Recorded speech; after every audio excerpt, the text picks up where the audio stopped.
डिसेंबरला सौदेव मंदाताई गंधे अमरावती ह्या पसायदानावर आपल्याला प्रवचन देणार आहे। आणि शेवटी 2 डिसेंबरला सकाळी 9 ते 11 या दरम्यान हरिकीर्तन व नंतर प्रसादाचा कार्यक्रम असं कार्यक्रमाचं आयोजन केलेलं आहे। आपल्या सर्वांना ज्ञात आहे, पण स्मरणासाठी पुन्हा एकदा सांगत आहे। आदरणीय जयश्रीताई पुण्यावरून कालच या स्पेशल कार्यक्रमासाठी आले आहे। प्रकाश काका सुद्धा आलेले आहेत। गत 15 वर्षापासून ह्या ज्ञान यज्ञासाठी त्यांचा फार मोठा, म्हणजे आपण सिंहाचा वाटा म्हटलं किंवा काही शब्द वापरले तर शब्द कमी पडेल, कारण न चुकता सद्गुरूंच्या आदेशाप्रमाणे ते येतात आणि इतर आपल्या सेवा देतात। त्यात आज आलेले आहेत। मी आदरणीय काकूंना अशी विनंती करतो त्यांनी यावं, माऊलींचं आणि सद्गुरू डॉक्टर काकांचं पूजन करावं आणि स्थानापन्न व्हावं।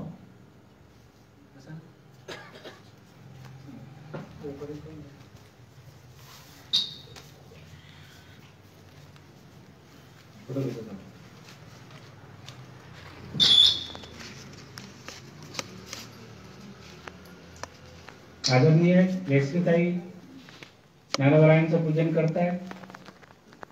परमपूज्य डॉक्टर काकांच्या त्यांचं सुद्धा पूजन करतायत। पुंडलिक वरदा हरी विठ्ठल श्री ज्ञानदेव तुकाराम माऊली ज्ञानेश्वर महाराज की जय, सद्गुरुनाथ महाराज की जय। जय जय रघुवीर समर्थ।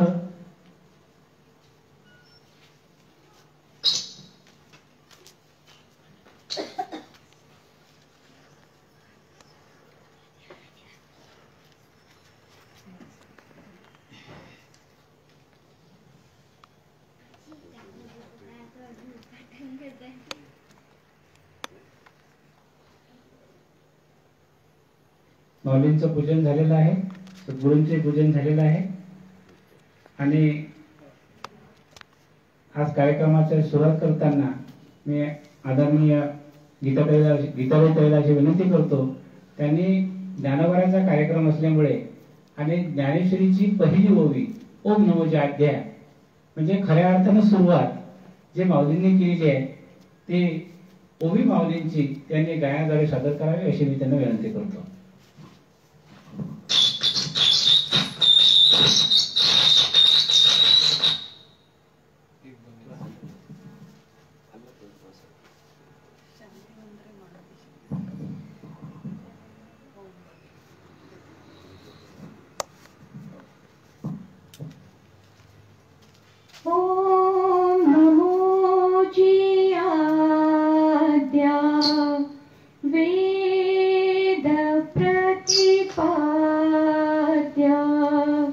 जय जय स्वसंवेद्या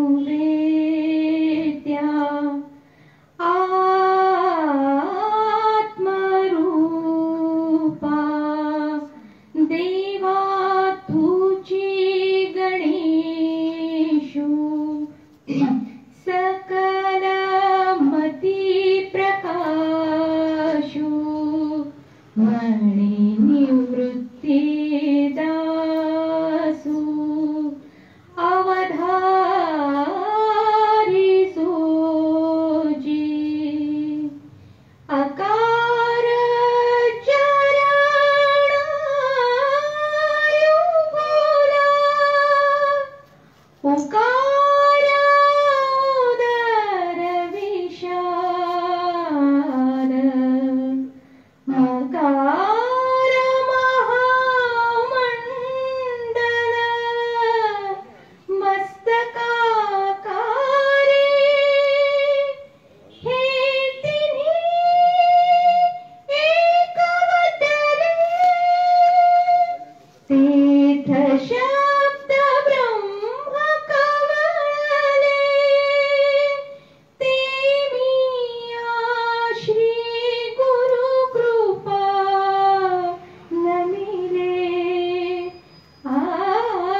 चातुर्यार्थ कला कामिनी ते श्री शारदा विश्वमोहिनी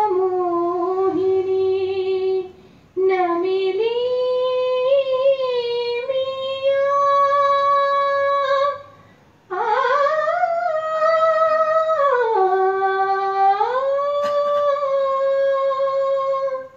ओम नमोजी आद्या ओम नमोजी आद्या ओम नमोजी आद्या.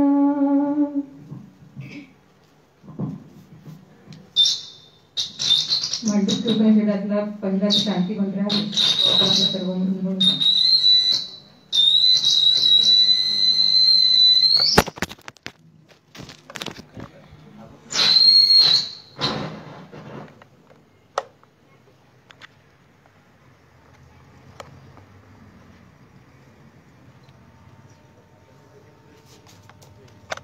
ॐ भद्रं कर्णेभिः शृणुयाम देवा भद्रं पश्येमाक्षभिर्यजत्रः स्थिरैरङ्गैस्तुष्टुवासस्तमस्तिष्येम देवहितं यदाहुः स्वस्ति न इन्द्रो वृद्धश्रवाः स्वस्ति न पूषा विश्ववेदाः स्वस्ति नस्तार्क्ष्यो अरिष्टनेमिः स्वस्ति नो बृहस्पतिर्दधातु.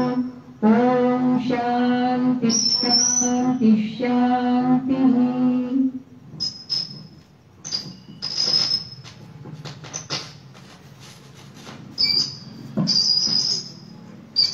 आदरणीय काकूंचं स्वागत करण्याकरता आपल्या कार्यक्रमासाठी मूर्त्यावरून आलेले आहे आदरणीय कांबळे यांना मी अशी विनंती करतो की त्यांनी काकूंचं स्वागत करावं.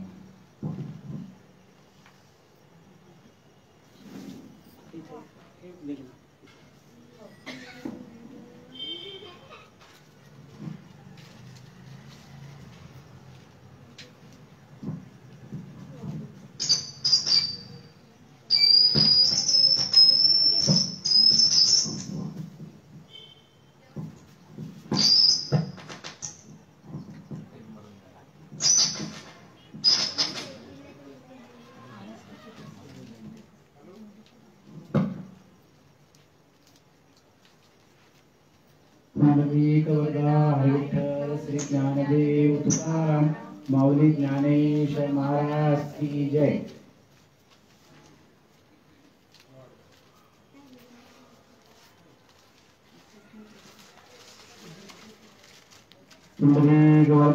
विठ्ठल श्री ज्ञानदेव तुकाराम पंडितनाथ भगवान की जय. आदरणीय काकूंना मी अशी विनंती करतो की त्यांनी या वर्षीच्या पहिल्या सत्राला प्रारंभ करावा.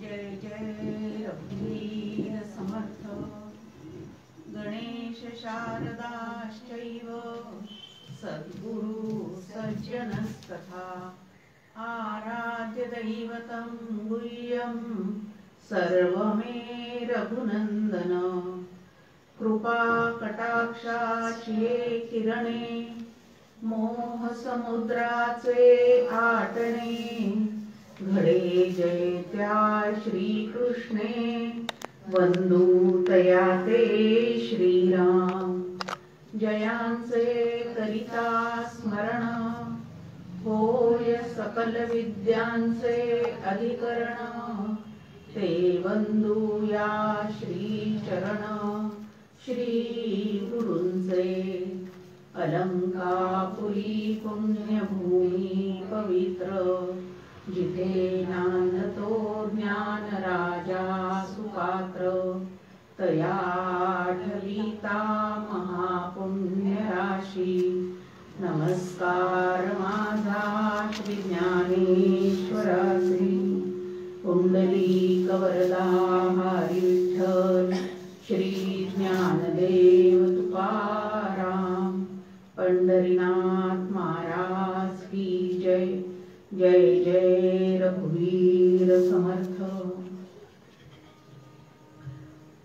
आनंद योगी परमपूज्य डॉक्टर काका, श्रद्धेय मंदाताई गंधे या उभयतांना आवाहन केल्याशिवाय आपल्या कार्यक्रमाची सुरुवात होऊ शकत नाही.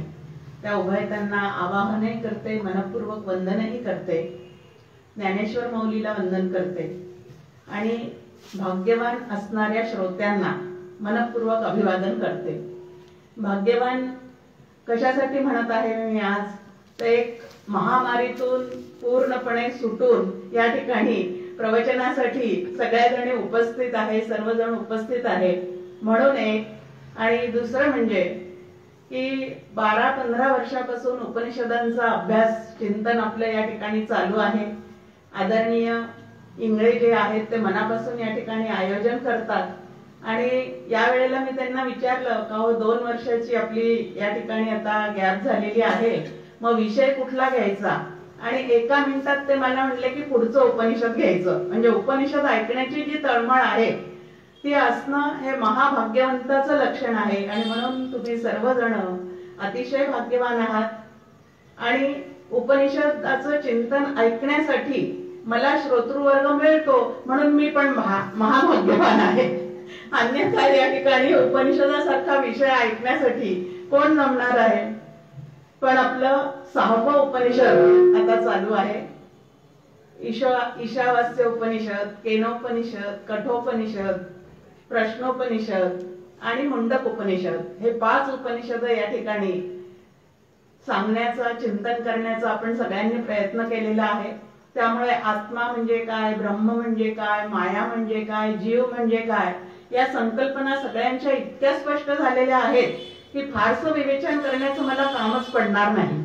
आणि त्यामुळे या 6 दिवसात आपलं 6वं उपनिषद नक्की पूर्ण होईल असं मला तरी वाटत आहे.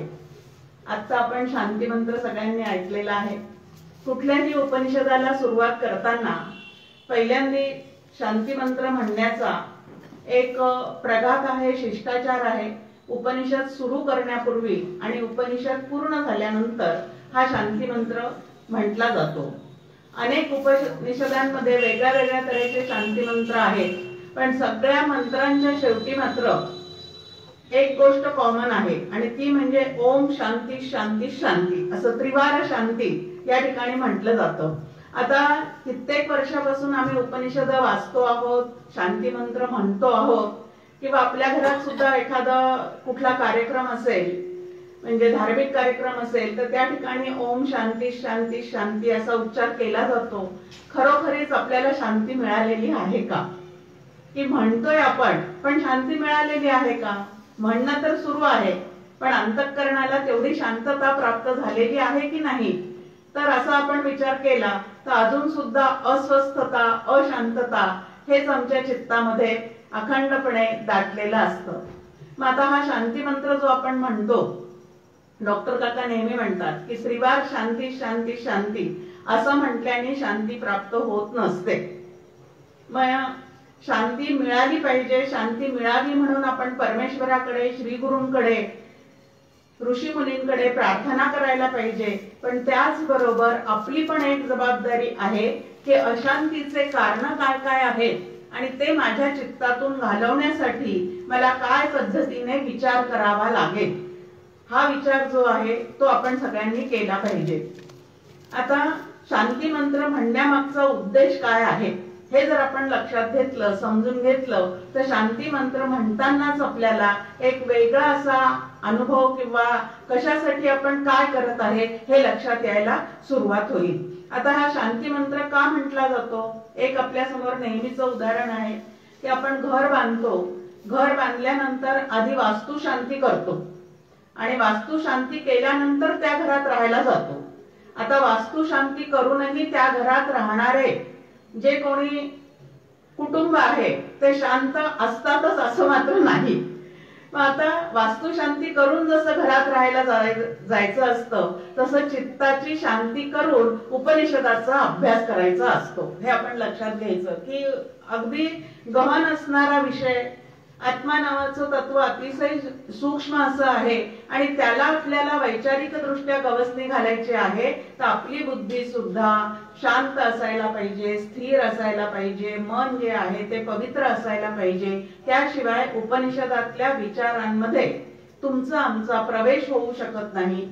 जर प्रवेश केलेला असेल तर स्थिरपणे आतमध्ये ते विचार टिकत नाहीत, कारण अंतःकरण वृत्ती जर चंचल असेल तर केलेला अभ्यास जो आहे तो त्या ठिकाणी राहू शकत नाही. आणि म्हणून अंतःकरण वृत्ती स्थिर करण्यासाठी, शांत करण्यासाठी सुरुवातीला हा शांती मंत्र जो आहे तो म्हणायचा असतो.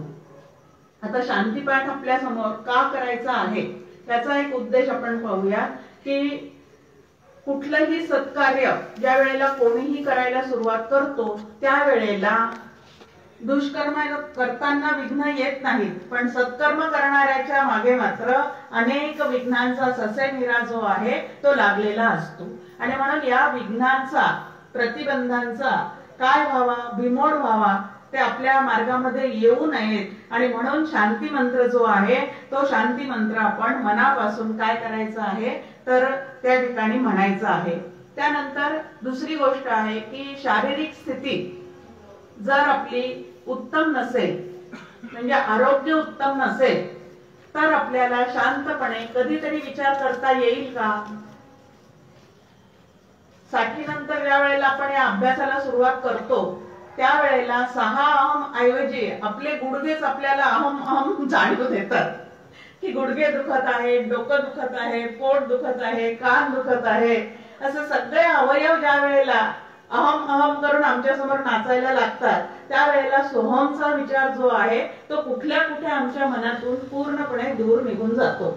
आणि म्हणून लक्षात घ्यायचंय की शारीरिक स्थिती जी आहे, नायम आत्मा बलहीनेने लभ्यो असं आपल्या समोर उपनिषदाचं सांगणं आहे की जो शरीराने बलहीन आहे, जो मनाने बलहीन आहे, जो बुद्धीने बलहीन आहे, त्याला आत्मतत्वाचा लाभ जो आहे तो होऊ शकत नाही.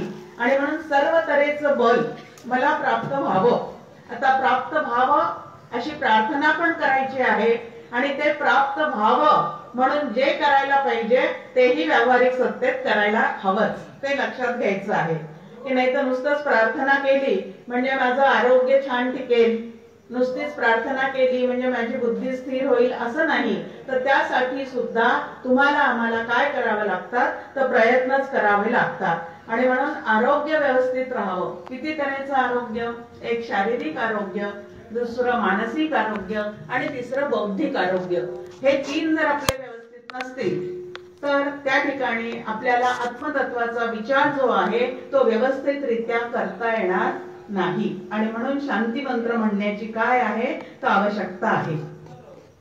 अंतःकरणामध्ये धारणाशक्ती जर आपली कमी पडलेली असेल तरी सुद्धा आत्मतत्व आपल्याला पूर्णपणे जाणण्यामध्ये यश येऊ शकत नाही. निरूपणी हे सद्वृत्ती होते, स्थलत्याग होता सवेची जाते, असं जर आपलं श्रवण चाललेलं असेल आणि ऐकलेले विचार अंतःकरणामध्ये जर रुजत नसतील, टिकत नसतील, पटत नसतील, कळत नसतील. किती गोष्टी आल्या आता यामध्ये, इतक्या तऱ्हेने आधी कळलं पाहिजे, टिकलं पाहिजे. आणि हे कळणं, टिकणं, ते आपल्याला व्यवहारामध्ये वापरता येणं, या सगळ्यासाठी महत्वाचं काय हवं तर त्यामध्ये रस घ्यायला आपलं अंतःकरण तयार व्हायला पाहिजे. एखाद्या गोष्टीमध्ये जर आपल्याला गोडी नसेल तर इतरांच्या नादाने आपण तिथं जाऊन बसतो, बघतो, सगळं काही करतो, पण आतमध्येच ते पाहण्याविषयी, ऐकण्याविषयी जर गोडी नसेल तर तिथं मन आपलं रमत नाही. आणि म्हणून आत्मतत्वाचं चिंतन करताना खरोखरीच हे सगळं जाणून घेऊन माझं जीवन जे आहे ते अत्यंत कल्याणकारी होणार आहे हा विश्वास उपनिषदाचा अभ्यास करताना आपल्या मनात आधी असायला हवा. म्हणून गोडी जी आहे ती निर्माण करायला हवी. रस जो आहे तो घ्यायला त्या ठिकाणी तुम्ही आम्ही शिकलं पाहिजे. जो जेथील गौरव नेणे तयासी ते भिंगुळवाणे असं ज्ञानेश्वर महाराज म्हणतात की जर आवड नसेल तर त्या ठिकाणी डुलकी येणे, झोप येणे, आणि श्रवणाला तर बसलेले आहोत, 2-4 वाक्य सुटतात, परत जाग येते, परत काहीतरी ऐकतो, परत 2-4 वाक्य सुटतात, आणि असं तुटक तुटक जर आमचं चिंतन चाललेलं असेल तर नेमका जो विषय चाललेला आहे तो आतमध्ये धारण करून ठेवण्याची शक्ती आहे ती तुमची आमची कमी पडते. आणि म्हणून अंतःकरणाची धारणा शक्ती, त्यानंतर चिंतन करण्याची क्षमता. आता 3 पद्धतीचं साधन आपल्याला सातत्याने सांगितलेलं आहे: श्रवण, मनन आणि निधिध्यासन. आता मनन करणं म्हणजे जे ऐकलेलं आहे ते स्वतःच्या ठिकाणी भिडवून त्याचं चिंतन घडायला पाहिजे. नाहीतर त्यांनी त्या आत्म्याविषयी काहीतरी सांगितलं, या माझा त्याच्याशी काहीच संबंध नाही, असं जर ते श्रवण चाललेलं असेल तर आपली या क्षेत्रामध्ये प्रगती होऊ शकत नाही. आणि म्हणून चिंतन क्षमता आमची वाढीला लागावी म्हणून भगवंताची मनापासून प्रार्थना करायची आहे. त्यानंतर विचारमग्नता. नाही त्या विचारांमध्ये मन इतकं आमचं वाहवत जातं की किती तास निघून गेले ते कळत पण नाही. पण आत्मतत्वाचं जर चिंतन करायला बसलो तर 5 मिनिटात आम्हाला कंटाळा आल्याशिवाय राहत नाही. मग ही विचारांची जी सूक्ष्म विचारांची आवड जी आहे ती मनामध्ये तुमच्या आमच्या टिकून राहिली पाहिजे. आणि ते विचार करण्यासाठी जे बळ लागतं ते बळ आम्हाला प्राप्त करायला पाहिजे. आता बुद्धी जी आहे ती सुद्धा स्थूलात सारखी वावरणारी नको. आत्मचिंतन ज्याला करायचं आहे अशा साधकाला बुद्धी जी आहे ती बुद्धी सूक्ष्म करण्याचा त्यांनी सतत प्रयत्न केला पाहिजे. आता स्थूलात रमणारी बुद्धी म्हणजे सतत प्रपंचाचं चिंता वाहणारी बुद्धी, त्याला स्थूलात रमणारी बुद्धी असं म्हणतात. आता प्रपंचाचं जे काही विचार तुमच्या आमच्या मनात चाललेले आहेत त्या विचारांनी अंतःकरणाला शांतता प्राप्त होते का अस्वस्थता निर्माण होते. आपलं आपण या ठिकाणी काय करायचं आहे की अभ्यास करायचा आहे. अखंड प्रपंचाचं चिंतन आतमध्ये चाललेलं असेल तर त्याला डॉक्टर काका गमतीने म्हणतात काय होईल कसं होईल. हा जो महामंत्र आहे तो प्रापंचिकांचा आहे. आणि हा मंत्र ज्या ठिकाणी चाललेला आहे त्यांना आत्मतत्वासाठीची बुद्धीची सूक्ष्मता जी आहे ती त्या ठिकाणी प्राप्त होऊ शकत नाही. आणि म्हणून बुद्धी स्थिर करण्यासाठी, बुद्धी स्वस्थ करण्यासाठी या ठिकाणी त्या बुद्धीला काय केलं पाहिजे ते श्रवण, मनन आणि निधिध्यासन या तिन्ही गोष्टीचं वळण सतत लावण्याचा प्रयत्न जो आहे तो तुम्ही आम्ही केला पाहिजे. बोथट सुरी जर झालेली असेल तर त्याच्यानी भाजी सुद्धा कापता येत नाही, सफरचंद सुद्धा कापता येत नाही. मग आपण काय म्हणतो याला धार लावायला पाहिजे. तसं आत्मतत्वाचं सूक्ष्म चिंतन करण्यासाठी बुद्धीला धार यायला पाहिजे. आणि ती धार येण्यासाठी सातत्याने अभ्यास, श्रवण, मनन कंटाळा न करता आवडीने जर आम्ही करत राहिलो तर आम्हाला काय होतं त्याचं जे फळ मिळायला पाहिजे ते मिळू शकतो. त्यानंतर बुद्धी जी आहे, मन जे आहे ते पवित्र असायला हवं.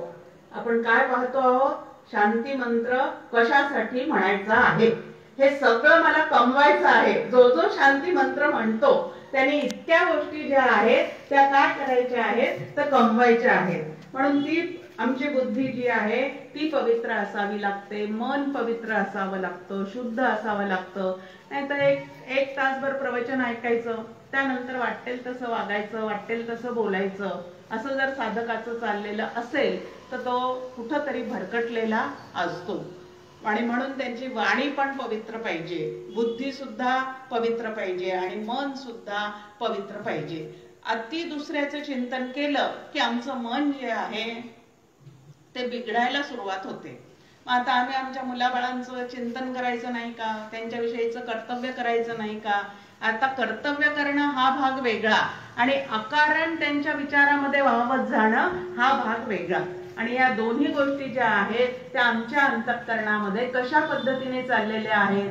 साधक म्हणून जर मी सतत आतमध्ये जागा असेल तर माझ्या मनामध्ये काय सुरू आहे, अंतःकरणामध्ये काय सुरू आहे, ते कुठल्या दिशेला वाहत आहे हे माझ्या लक्षात येईल. आता तुकाराम महाराजांनी विठ्ठलाला काय प्रार्थना केलेली आहे, तेथे माझी हरिवृत्ती राहो.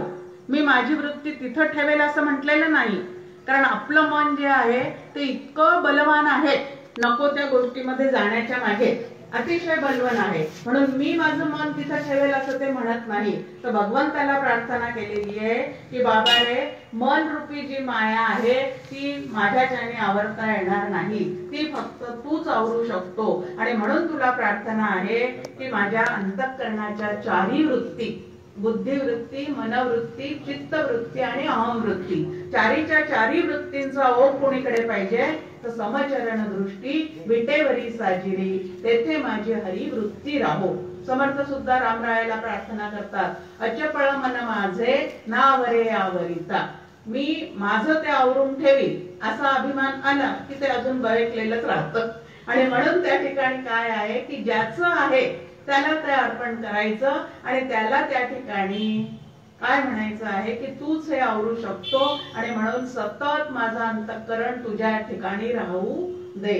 भक्ती भजन दे निरंतर. मागणी काय केलेली आहे सगळ्या संतांनी की भक्ती आणि भजनाचं सतत गोडी जी आहे ती माझ्या अंतःकरणामध्ये राहू दे. बाकीच्या गोष्टी तर सतत चाललेल्याच असतात, पण माझं मन जे आहे ते तुझ्या ठिकाणी ठेवण्याची एक सद्बुद्धी जी आहे ती भगवंता तू माझ्या ठिकाणी दे.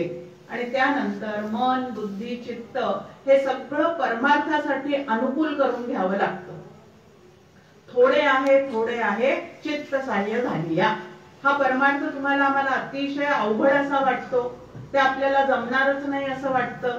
पण जे सगळ्या संतांना जमलं ते तुम्हाला आम्हाला का बरं जमणार नाही? ते पण आधी माणूस म्हणूनच जन्माला आलेले होते, मग तरी सुद्धा त्यांनी हे सगळं जमवलेलं आहे, तर मग मला का जमवता येणार नाही? मग हे सगळं परमार्थाला अनुकूल केलं पाहिजे. मग आता इकडं नाम घ्यायचं आणि 13 माळा झाल्या की परत तोंडामध्ये शिवी असेल, तर ती वाणी जी आहे ते शुद्ध असेल का? ती वाणी शुद्ध असू शकणार नाही. आणि म्हणून ज्याने विठ्ठल मात्रा घ्यावी त्याने पथ्ये सांभाळावी असं कोणी सांगितलेलं आहे? तुकाराम महाराजांनी सांगितलेलं आहे. औषध पाण्यासोबत पथ्य सुद्धा घेतलंच पाहिजे. आणि हे पथ्य न पाळता जो औषध घेत राहतो त्याचं आरोग्य लवकर ठीक होत नाही. आता इथं सुद्धा शमदमाचा अभ्यास आलेलाच आहे. आणि म्हणून वाणी जी आहे, आता ही वाणी कशी असली पाहिजे? मी जर साधक आहे, काका आपल्याला म्हणतात की आपल्या घरात 3 वाक्य लिहून ठेवा. मी कोण आहे, काय करीत आहे, लक्षात आहे ना? मी जर साधक असेल तर मी सारखं अद्वा तद्वा बोलून चालणार नाही. मी जर साधक असेल तर माझ्या तोंडामध्ये शिव्या असून चालणार नाही. मी जर साधक असेल तर कठोर वाणी असून चालणार नाही. इतर लोक काय करतात ते त्यांना करू देत, त्यांनी कसं वागावं हा माझा प्रश्न नाही, पण मी कसं असावं हे मात्र मी नक्की ठरवू शकते. पण जर स्वतःवर लक्ष असेल तर साधारणतः आम्ही सर्व प्रापंचिक लोक जे आहेत ते स्वतःपेक्षा इतरांच्या वागण्यावर, इतरांच्या बोलण्यावर आमचं काय असतं, जास्ती लक्ष केंद्रित झालेलं असतं. मग असं दुसऱ्यांचं चिंतन करणारं जे मन आहे ते परमार्थामध्ये फारसं उपयोगाला येत नाही. मग त्या मनाने कोणाचं चिंतन करायचं आहे, तर तू मन हे नीच करी माझी हे भजनी प्रेमधरी अशी आज्ञा जी आहे ती श्रीकृष्णाने देऊन ठेवलेली आहे. म्हणून मन, वाणी हे सगळं परमार्थाला अनुकूल करण्याचा प्रयत्न तुम्ही आम्ही केला पाहिजे. मग हा प्रयत्न करण्यासाठी भगवंताची रोज प्रार्थना करणे आणि हा त्याच्यावरचा एक महत्वाचा उपाय जो आहे तो सांगितलेला आहे. त्यानंतर साधकाचं चारित्र्य जे आहे ते शुद्ध असावं. आपल्या समोर समर्थांनी समासच ठेवलेला आहे. दारा शुद्धी, त्यानंतर अर्थशुद्धी, सगळं काही शुद्ध स्वरूपात घरात आलं पाहिजे. आणि आपण सुद्धा ते शुद्ध करूनच काय केलं पाहिजे, तो उपयोगात आणलं पाहिजे. एकही गोष्ट जर अशुद्ध असेल तर अंतःकरणाला त्याची टोचणी बोचणी लागल्याशिवाय राहत नाही. आणि म्हणून द्रव्य, दारा इत्यादी गोष्टी ज्या आहेत त्या शुद्ध असाव्यात. ह्याकडे आपला काय असला पाहिजे, तर कल असला पाहिजे. त्यानंतर साधकांनी साधन चतुष्टय संपन्न असलंच पाहिजे. जमलं तर जमलं, केलं तर केलं. 12-12 वर्ष, 25-25 वर्ष आम्ही त्या क्षेत्रात असतो. पण सारासार विवेक चित्तामध्ये काय होत नाही, आमच्या निर्माण होत नाही. नित्य अनित्याचा विवेक चित्तामध्ये निर्माण होत नाही. आणि साधन मार्गाने चाललेली आमची गाडी जी आहे ती कधी डिरेल होते ते सुद्धा आमच्या कधी लक्षात येत नाही. जशी रुळावरून चालणारी गाडी व्यवस्थित असते, पण तिचं एक जरी चाक खाली घसरलं तरी त्या ठिकाणी ऍक्सिडेंट झाल्याशिवाय राहत नाही. तसं मन बुद्धी चित्त यातली एक जरी गोष्ट खाली घसरलेली असेल साधन मार्गावरून तरी त्या ठिकाणी साधना जी आहे ती आमची व्यवस्थित चालत नाही. आणि म्हणून साधन चतुष्टय संपन्न असलं पाहिजे. म्हणजे विवेक, वैराग्य, समाधी, षटक आणि मुमुक्षत्व. उपनिषद 6वं चाललेलं असल्यामुळे याचं स्पष्टीकरण आता करत नाही की साधन चतुष्टय म्हणजे काय.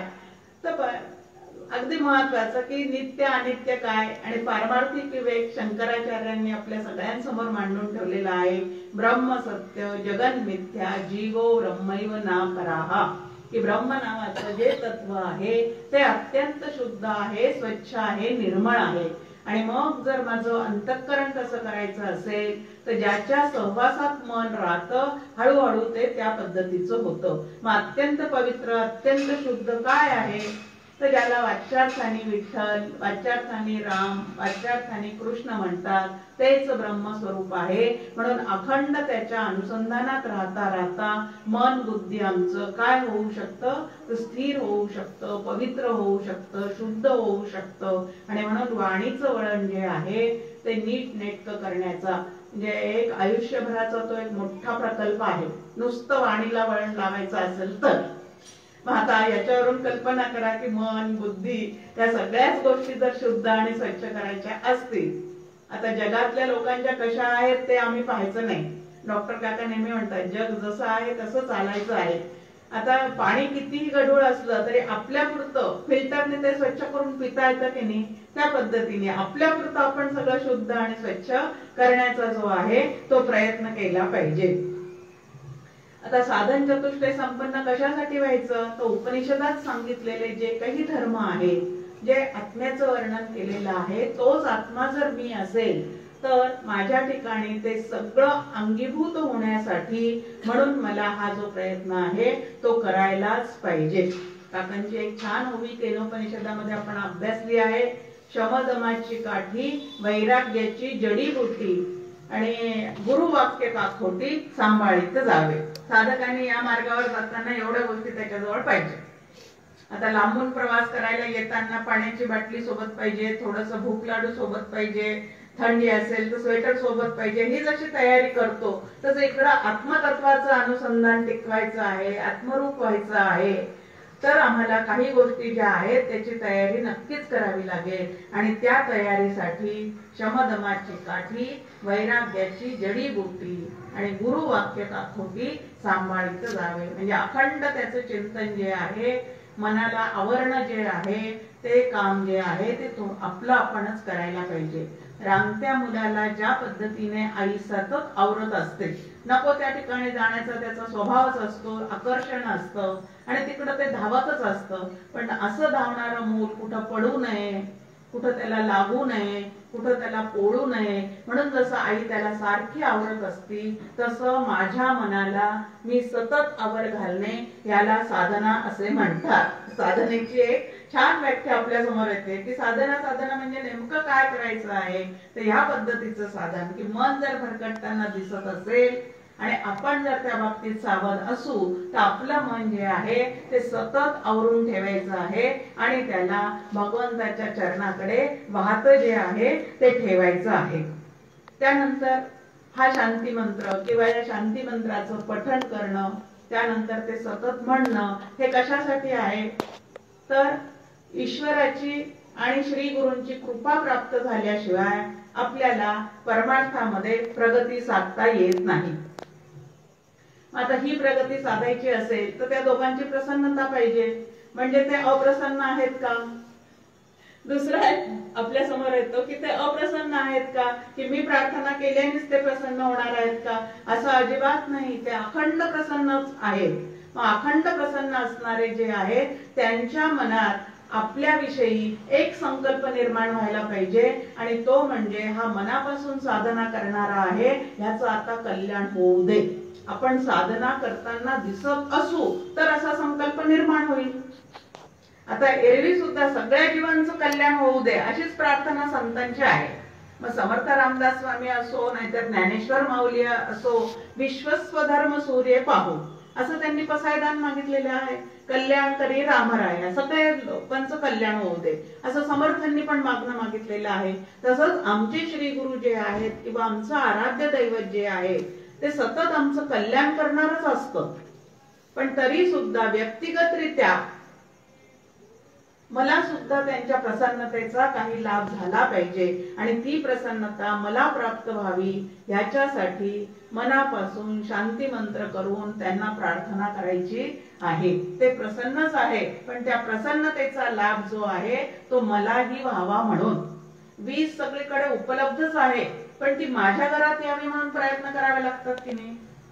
आता ती उपलब्धच आहे, पण मी जर प्रयत्न केले नाही तर माझ्या घरातला अंधार कधी दूर होईल का. मग ती वीज माझ्या घरात यावी म्हणून जसं मला प्रयत्न करावा लागतो तसं श्री गुरूंची प्रसन्नता मला लाभावी म्हणून सुद्धा साधकाला, कारण श्री गुरूंची प्रसन्नता लाभण्यासाठी आपल्यातला अहंकार कमी होण्यासाठी त्यांची सेवा करावी लागते. आणि त्या सेवामध्ये मी हे करीन ते करीन असं म्हणून चालत नाही. ते सांगतील ते निमूटपणे आपल्याला करावं लागतं. आणि म्हणून आचार्याची प्रसन्नता आणि त्यांची अनुकूलता आपल्याला लाभावी म्हणून सुद्धा या शांती मंत्र म्हणण्यामागचा खूप मोठा एक उद्देश आहे. त्यानंतर अभ्यासाने, आता योगासनं करून किंवा पथ्य वगैरे व्यवस्थित पाळून आपण जे आरोग्य संपादन केलेलं आहे ते आता इथून पुढे मी काहीच नाही केलं तर टिकून राहील का.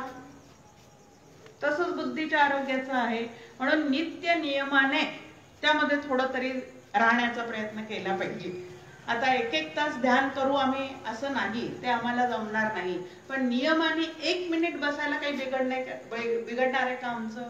मग काय सांगितलंय ज्ञानेश्वर माऊलींनी आम्हाला, मोटके निमिष भरी दे तू जाय, की खूप काही काळ मला दे असं मी म्हणत नाही, पण या 24 तासातला एखादा क्षण तरी असा असू दे की माझ्या व्यतिरिक्त तुझ्या चित्तात दुसरं काहीही असू नये.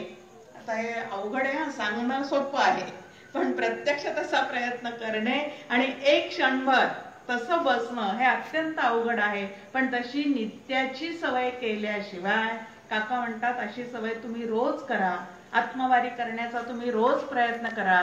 आणि असा प्रयत्न करता करता कधीतरी अलगद हळुवारपणे जे व्हायचं ते होऊन जाणार आहे. मग आता इतकं त्यांनी आश्वासन दिल्यानंतर एक क्षणभर रोज बसायला आम्हाला काही बिघडणार आहे का. पण सगळ्यांची तक्रार आहे, आम्हाला वेळच मिळत नाही. आणि डॉक्टर काका म्हणतात वेळ मिळत नाही ह्याच्या इतकं खोटं विधान दुसरं नाही. आवड नाही म्हणून सवड काढता येत नाही. आता 24 तासात किती घडामोडी करतो आम्ही दिवसभर घरामध्ये, किती किती गोष्टींना तोंड द्यावं लागतं, वेळ द्यावा लागतो, त्यासाठी वेळ काढतोच की नाही आम्ही. आणि माझ्या कल्याणासाठीच मला वेळ काढता येत नाही. नरदेह मिळालेला असूनही जर मला माझ्या कल्याणासाठी वेळ काढता येत नसेल तर त्या ठिकाणी माझंच मी काय करणार आहे, खूप मोठं नुकसान करणार आहे. मग असं नुकसान माझं होऊ नये असं मला वाटत असेल तर काय करायला पाहिजे, तर अभ्यासाने प्राप्त झालेली ही बुद्धी जी आहे, अभ्यासाने प्राप्त झालेली आसनं करून पथ्य पाळून जे आरोग्य मला आता प्राप्त झालेलं आहे ते टिकवण्यासाठी सुद्धा मला प्रयत्न केले पाहिजे. जसजसं वय वाढत जातं ना तसतसं लक्षात येतं की प्रत्येक अवयव किती माझ्यासाठी महत्वाचा होता आणि आजपर्यंत मात्र मी तो वाटेल तसा वापरलेला आहे. आता असं वय गेल्यानंतर लक्षात येऊन काय फायदा आहे. आता ज्या क्षणी लक्षात आलं त्या क्षणापासून तरी निदान या शरीरामध्ये गुंतून राहायचं अजिबात नाहीये, पण त्याला सांभाळायचं मात्र जरूर आहे. एक लक्षात, कारण त्याच्यात गुंतून राहणं म्हणजे त्याला नटवणं, त्याला हवं ते देत राहिलं. आणि गंमत अशी आहे की हवं ते त्या देहाला दिलं की ते बिघडत जातं. जितकं त्याला हवं ते देऊ तितकं ते शरीर आमचं काय आहे बिघडत जाणार आहे. त्या बुद्धीला मनाला सुद्धा जे हवं ते जर आम्ही वासनानुसारी देत गेलो तर ते सुद्धा नक्की कसं होणार आहे तर बिघडत जाणार आहे. आणि म्हणून अभ्यासाने प्राप्त झालेलं हे मनाचं शरीराचं जे बळ आहे ते बळ सुद्धा आम्हाला टिकवून ठेवावं लागतं. कारण मनापासून साधना करणाऱ्याला काही प्रकारचे अनुभव जे आहेत ते परमेश्वर कृपेने सद्गुरूंच्या कृपेने यायला सुरुवात होते. आणि ते अनुभव सहन करण्याची शक्ती, ते दिव्य अनुभव आतमध्ये जिरवण्याची शक्ती जर नसेल तर त्या ठिकाणी काहीतरी वेगळंच होऊन जाऊ शकतं. आणि अशी आमची फजिती होऊ नये म्हणून या सर्व तऱ्हेचं आरोग्य जे आहे ते आमच्या ठिकाणी नांदावं म्हणून त्या भगवंताची प्रार्थना या शांती मंत्रांनी तुम्ही आम्ही करण्याचा प्रयत्न केला पाहिजे. दुसरं आहे की वृत्ती निरहंकार व्हावी म्हणून सगळे हे प्रयत्न आहेत.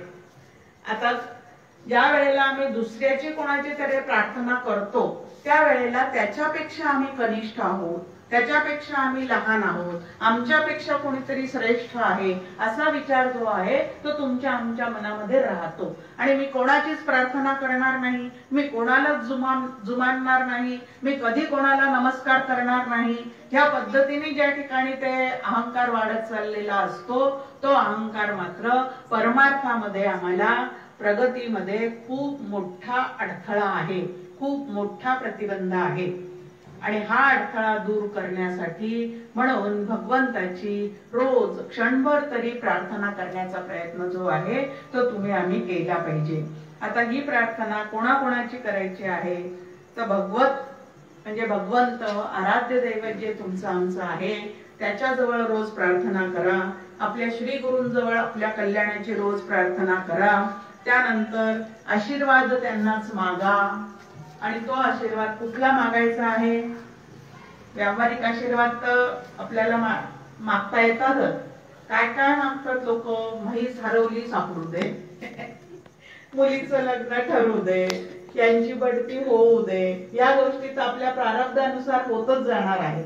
आपण त्या मागितल्या नाही मागितल्या तरी आपल्या कर्माचे पुरावे त्याच्याजवळ असल्यामुळे त्या त्या पद्धतीने जे काय मिळायचं आहे ते तुम्हाला आम्हाला नक्की प्राप्त होणार आहे. तुकाराम महाराज आपल्याला सांगतात, प्रारब्धेची जोडे धन, प्रारब्धेची जोडे मानव. ते प्रारब्धाने आपण मागितलं नाही मागितलं तरी सुद्धा आपल्या वाटेला नक्कीच येणार आहे.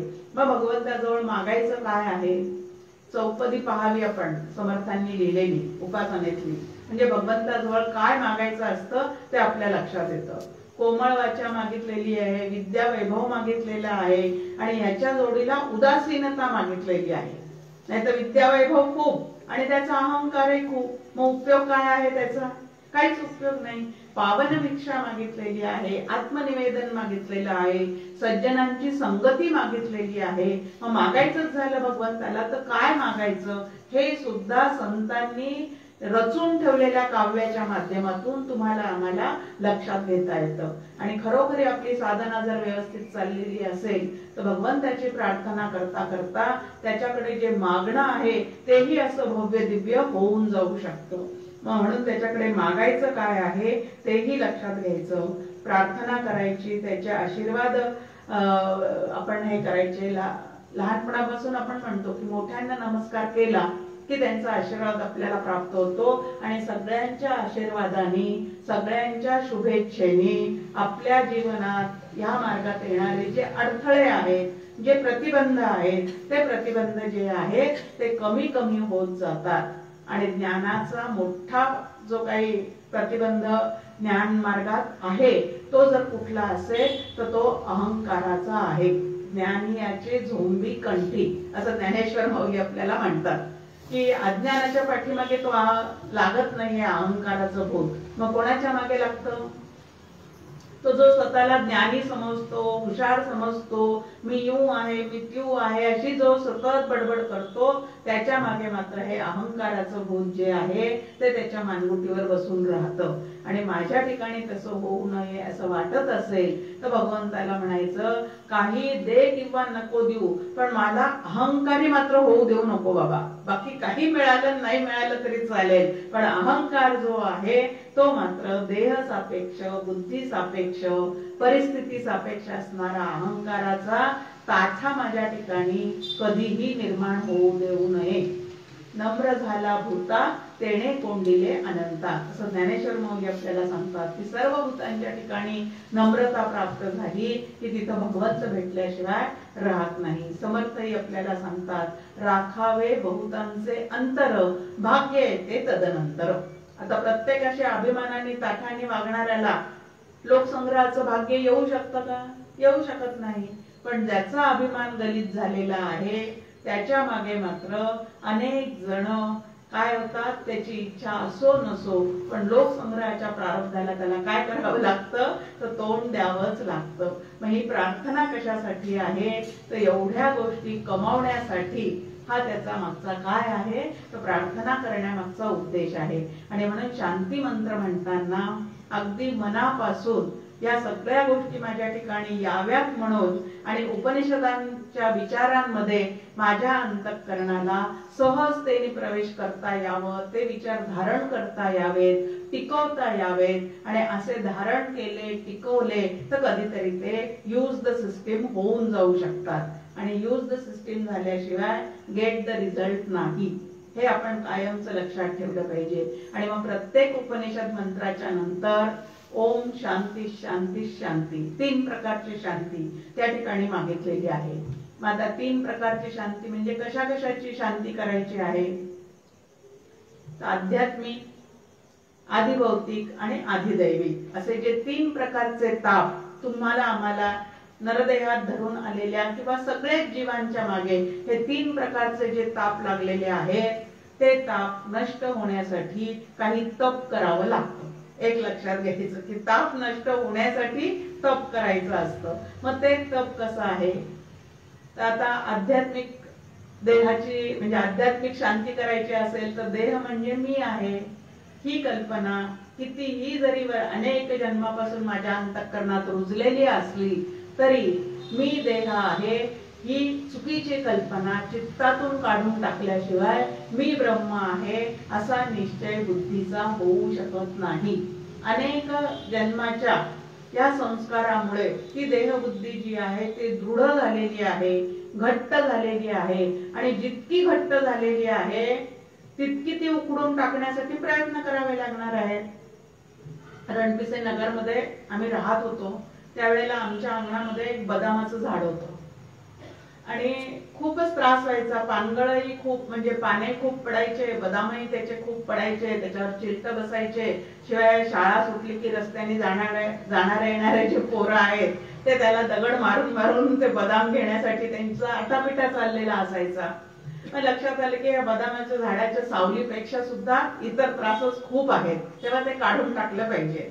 दर वेळेला 2-4 वर्ष पावसाळा आला की त्याच्या फांद्या छाटून टाकायच्या की आता नको आपल्याला हे. पण नुसत्या वरच्या फांद्या छाटून ते काही व्हायचं नाही. पाऊस पडला की परत त्याला दुप्पट काय यायचं, तर दुप्पट वेगाने ते वाढलेलं दिसायचं. मग त्या ठिकाणी एक लक्षात आलं की असं वरवरच्या फांद्या छाटून ह्याच्यावर उपाय चालणार नाही. मग काय, मुळापासून ते उकडून टाकलं पाहिजे. आणि मग मुळापासून उकडून टाकायचं असेल तर काय करावं लागेल, ते यांच्या एका मित्राने सांगितलं, खूप मोठं खडे मीठ त्याच्या खाली घालून टाका. त्या खडे मिठाने काय होणार नाही, ते जे आहे ते आतले मुळ जे आहेत ते पूर्णपणे जळून जातील, वाळून जातील आणि तिथं परत काही उगवणार नाही. आधी उकडून टाकायचं म्हणजे बारीक बारीक बारीक असे मुळ तिथं राहतात, त्याच्यावर खडे मीठ जे आहे ते टाकून ठेवायचं. आणि तो उपाय केल्यानंतर त्या ठिकाणी ते परत उगवलेलं नाही. आता असं देहबुद्धी जी आहे त्याची मुळापासून उकडून टाकायची आहे आम्हाला. वरवरचे उपाय करून ते उपयोगाचं नाही. तर खूप खोलवर जाऊन जी मुळं रुजलेली आहेत देहबुद्धीची ती काढून टाकावी लागतात. देहाला व्याधी निर्माण होणार आहेत, देहाला जन्म मरण आहे, देहाच्या संगतीने कितीतरी गोष्टी ज्या आहेत त्या आमच्या अंतःकरणावर आदळत राहणार आहेत. पण देह म्हणजे मी आहे ही कल्पना जर गेली तर मुळातून देह तादात्म्यच नष्ट होतं आणि अखंड देहात असतानाच देह मी नाही असा अनुभव घेण्याचं सामर्थ्य जे आहे ते शांती मंत्रामध्ये असतं. आणि तो अनुभव जो आहे तो शांती मंत्र म्हणता म्हणता तुम्हाला आम्हाला काय करायचं आहे तर घ्यायचं आहे. दुसरा आहे आधिभौतिक ताप. आता हा ताप जो आहे तो जगाकडून होणारा असतो. आता जग सत्य आहे का मिथ्या आहे, मग जगत सत्यत्व भ्रांतीतून सुद्धा स्वतःची सोडवणूक करून घेतली की मग हळूहळू ह्या तापाची सुद्धा शांती होते. नाही तर इकडं मंत्र म्हणणं चाललेलं आहे आणि इकडं अंतःकरण दुःखाने गच्च भरलेलं आहे. मग आता लोक बाहेरचे जे कोणी या क्षेत्रात नाही ना त्यांचं आपल्याकडे खूप लक्ष असतं आणि मग ते विचारतात की तुमच्यापेक्षा आम्ही बरे हो.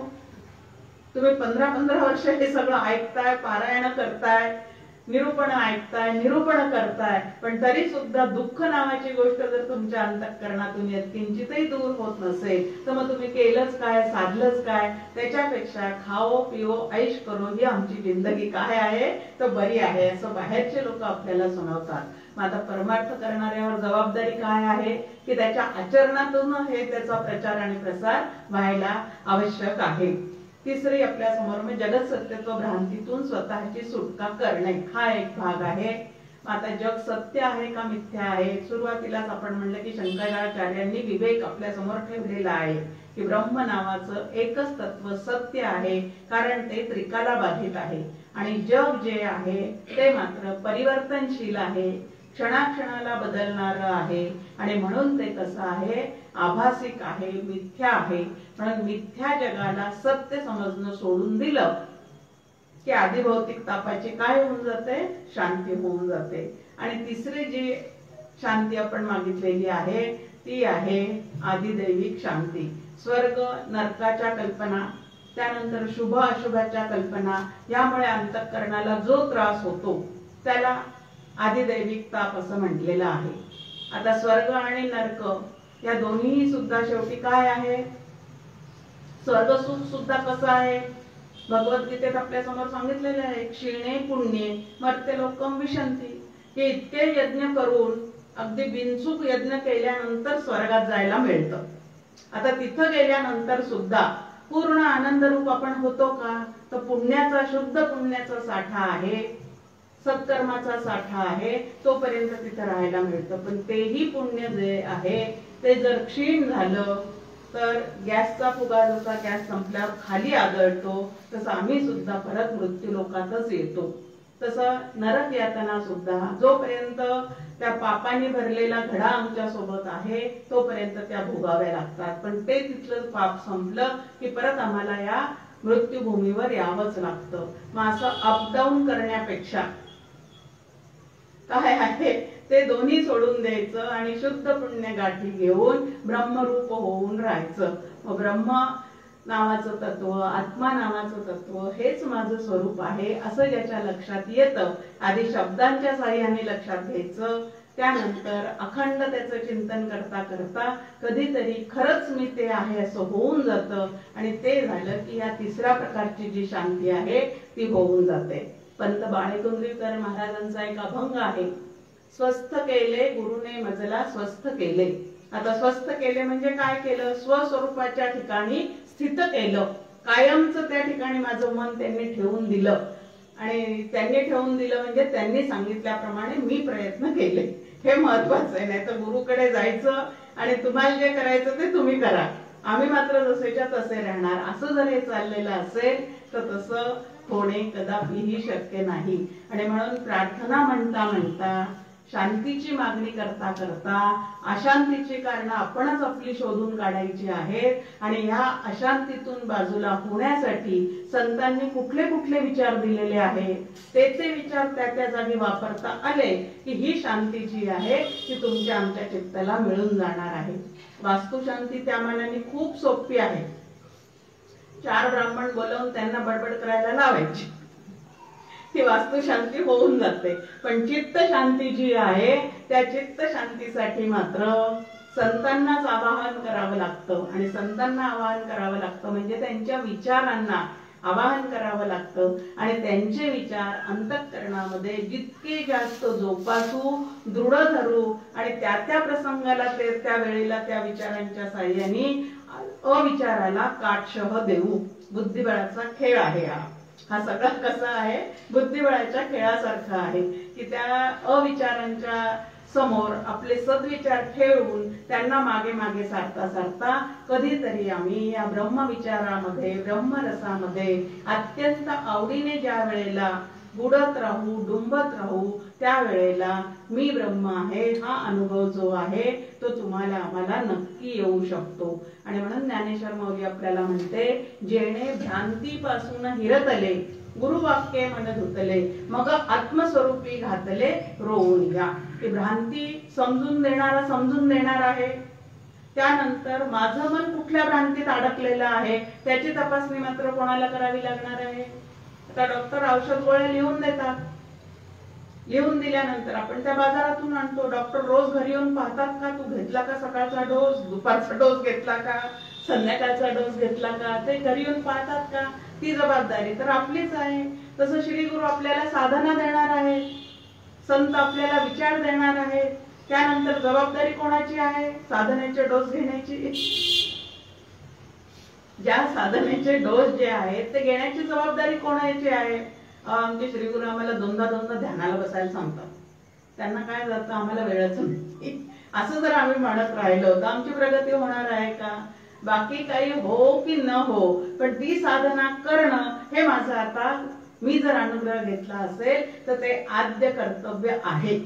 आणि ते आद्य कर्तव्य जर मी मनापासून पाळलं तर चित्ताची शांती होते आणि शांत चित्ताने आम्हाला मांडुक्य उपनिषदाचा अभ्यास जो आहे तो नक्की करता येणार आहे.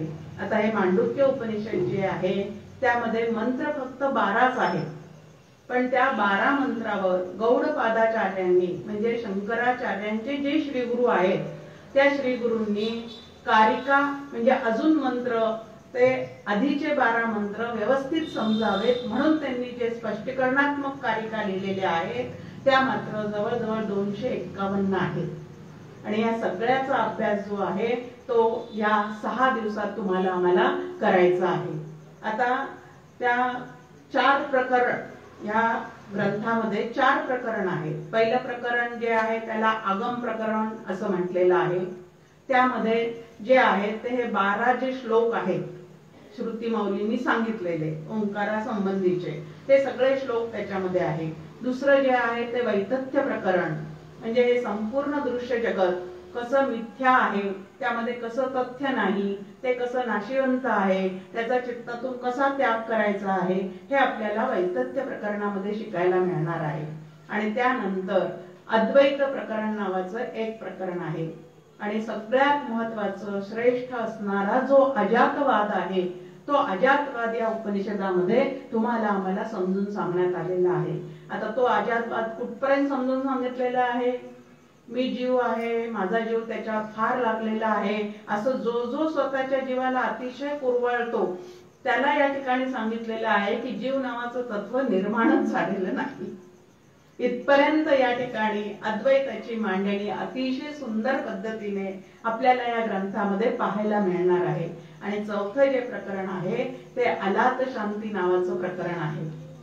अतिशय सुंदर आणि त्यामध्ये अद्वैताचं तत्वज्ञान फार सुरेख पद्धतीने आपल्या समोर मांडलेलं आहे. अलाताचा दृष्टांत देऊन त्यामध्ये जसं पूर्णपणे आभासिकता निर्माण होते आणि ते चक्र दिसतं, त्याप्रमाणे 3 गुणांच्या सतत फिरण्यामुळे जीव नावाचं तत्व, त्याचा चाललेला सगळा व्यवहार हे सगळं त्या ठिकाणी तयार झालेलं आहे. पण मुळात ते झालेलंच नाही, तर आभासिक आहे, भासमान आहे. आणि जे जे भासमान असतं ते काही काळापुरतं दिसणारं भासणारं असतं. म्हणून त्याच्या नादी न लागता ज्याच्या सत्तेवर हे सगळं दिसतं भासतं तेच मुख्य आत्मतत्व आहे, तेच ब्रह्मतत्व आहे. या पद्धतीची मांडणी या ठिकाणी आपल्या समोर पाहायला मिळणार आहे. त्यानंतर 12 मंत्रामध्ये ओंकाराचंच पूर्णपणे प्रतिपादन केलेलं आहे. आता ओंकार हे काय आहे तर वैदिक नाम आहे आणि त्या वैदिक नामामध्येच त्या नामीचा पूर्णपणे समावेश आहे. असं नामनामीचा अभेद जो आहे.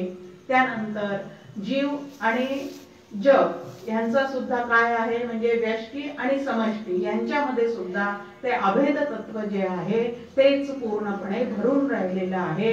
या पद्धतीचं सुंदर विवेचन या ठिकाणी उपनिषदामध्ये आपल्याला या पाहायला मिळणार आहे. आता उपनिषद म्हणजे नेमकं काय याचा अर्थ आपण दरवर्षी पाहतो. परत एकदा तो अर्थ पाहूया. उप म्हणजे जवळ बसणे, नि म्हणजे गती देणे आणि षट म्हणजे ढिले करणे. आता उप म्हणजे जवळ बसणे. कोणाच्या जवळ बसायचं आहे? तर श्री गुरूंच्या जवळ बसायचं आहे. श्री गुरूंच्या जवळ बसायचं आहे म्हणजे नेमकं काय करायचं आहे? तर श्री गुरूंनी दिलेल्या विचारांच्या मध्ये स्वतःला सतत ठेवायचं आहे, म्हणजे श्री गुरूंच्या जवळ बसायचं आहे. नाही तर श्री गुरूंच्या समोर तासन तास बसलं तर ते होऊन जातं का? काही न करता असं ते होणं शक्य आहे का? त्यांची कृपा आपल्यावर असतेच, पण ती कृपा सुद्धा विशेषत्वाने प्राप्त करण्यासाठी आपल्याला सुद्धा काहीतरी करावंच लागतं आणि ते करण्याचा आपण प्रयत्न केला पाहिजे. नि म्हणजे गती देणे. कुठून कुठे गती द्यायची आहे? उपनिषदाचा पूर्ण सिद्धांत आपल्याला माहिती आहे की तमसोमा ज्योतिर्गमय, अंधाराकडून उजेडाकडे जायचं आहे. त्यानंतर असतकडून सत्याकडे जायचं आहे. असतोमा सद्गमय आणि मृत्युर्मा अमृतम गमय. की मी मरणारा आहे, मी जगणारा आहे, मी भोगणारा आहे, हे सगळं सोडून द्यायचं आणि मी ब्रह्मरूप आहे, मी अखंड राहणारा आहे, या पद्धतीने स्वतःला पूर्ण विकसित करणे याच्यासाठी उपनिषदाचा अभ्यास आहे. खूप जण विचारतात की एवढं अवघड तत्वज्ञान वाचून तुम्हाला आम्हाला करायचं काय आहे? तर सगळ्या दुःखातून जर निवृत्ती करायची असेल तर उपनिषदांच्या विचारांमध्ये ते सामर्थ्य आहे. मग ते सामर्थ्य माझ्या अंतःकरणात येण्यासाठी मनापासून प्रार्थना करायची. ती प्रार्थना भगवंतापर्यंत ज्या वेळेला पोहोचते त्यावेळेला तो आम्हाला ओ आवाज देतो आणि त्यालाच ओंकार असं म्हणतात. असं तर त्या ओंकाराची हे आहे की ब्रह्मदेवानी सुद्धा तप केलेलं आहे. चतुर्मुख असणाऱ्या ब्रह्मदेवानी तप केलेलं आहे आणि त्याचं तप त्या परमेश्वरापर्यंत पोहोचल्यानंतर परमेश्वरांनी त्याला जो ओकार काय म्हणतात त्याला ओ म्हणून आवाज दिलेला आहे, त्यातून या ओंकाराची निर्मिती झालेली आहे. असं ते आद्याक्षर आहे आणि त्याविषयी आपण आता उद्या पाहण्याचा प्रयत्न करू. आज माझ्याजवळ घड्याळ नाही, मी किती वेळ बोलले काय बोलले मला काही माहिती नाही. त्या ठिकाणी समोर घड्याळ नाही. जय जय रघुवीर समर्थ.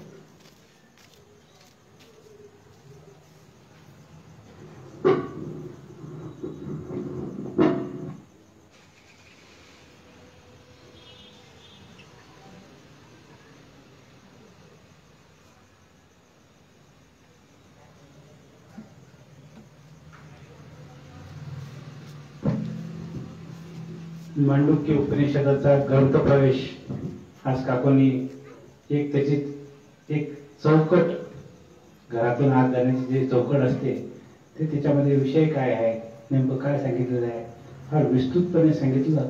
उद्यापासून आपल्या सर्वांना त्याचा लाभ होईलच. माऊली सुद्धा बोलतात, हे श्रवण करतो आपण. माऊली फार सुंदर रीतीने त्याचं श्रवणाचं वर्णन करताना असं महत्व सांगतात. माऊली म्हणतात, रोग जाय दूध साखरे निंब का पिवावा. रोग जर आपल्याला जर रोग असेल आणि तो जर दूध आणि साखरेने जात असेल तर निंब काही पिण्याचं, निंब म्हणजे कडू निंब काही घेत पिण्याचं कारण नाही. रोग जाय दूध साखरे निंब का पिवावा, तैसा मनाचा मारू न करता. मन नका मारू, इंद्रिया दुःख न देता, इंद्रियांना दुःख द्यायचं नाही. एक मोक्ष शायता श्रवणाची माझी. श्रवण करा आणि आयता मोक्ष घ्या. हे उपनिषद काय आहे? श्रवण करा हा आयता मोक्ष.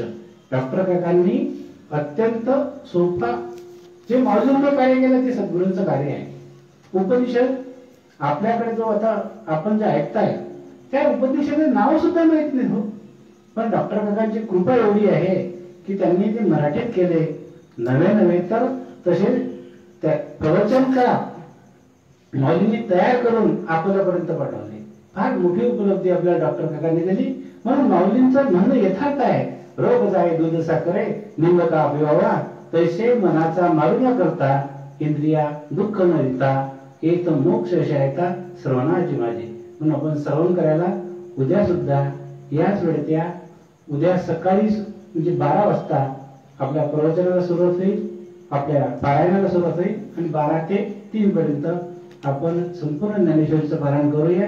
आज 1 ते 5 अध्याय झालेले आहे.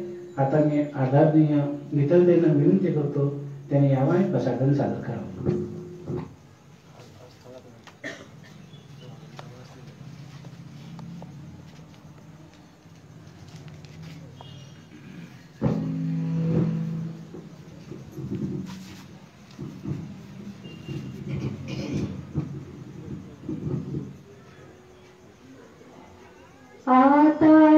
विश्वात्मके देवे येणे वाग्यज्ञे तोषावे तोषो निमज द्यावे पसाय दान हे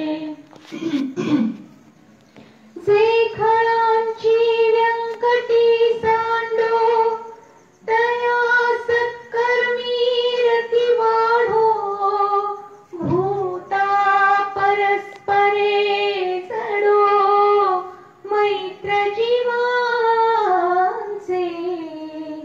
दुरितांचे तिमिर जाओ विश्वस्वधर्म सूर्ये पाहो जो जे वांछील तो ते लाहो प्राणी जात वर्षत सकळ मंगळी ईश्वर निष्ठांची मांदियाळी अनवरत भूमंडळी भेट तू भूता चला कल्पतरूंचे आरव चेतना चिंतामणीचे गाव बोलते जे अर्णव पियुषांचे चंद्रमेचे अलांछन मार्तंडचे तापहीन ते सर्वाही सदा सज्जन सोय रे हो तू किंबहुना सर्व सुखी पूर्ण होनी तिन्ही लोकी भजितो आदि पुरुखी अखंडित आणि ग्रंथोपजीविये विशेषिये लोकीये दृष्टा दृष्ट विचये हो आवे जी येथ म्हणे श्री विश्वेश्वराओ हा होईल दान पसाओ येणे वरे ज्ञान देवो सुखिया झाला पुंडलीक वरदा हरी विठ्ठल श्री ज्ञानदेव तुकाराम पंढरीनाथ महाराज की जय माऊली ज्ञानेश्वर महाराज की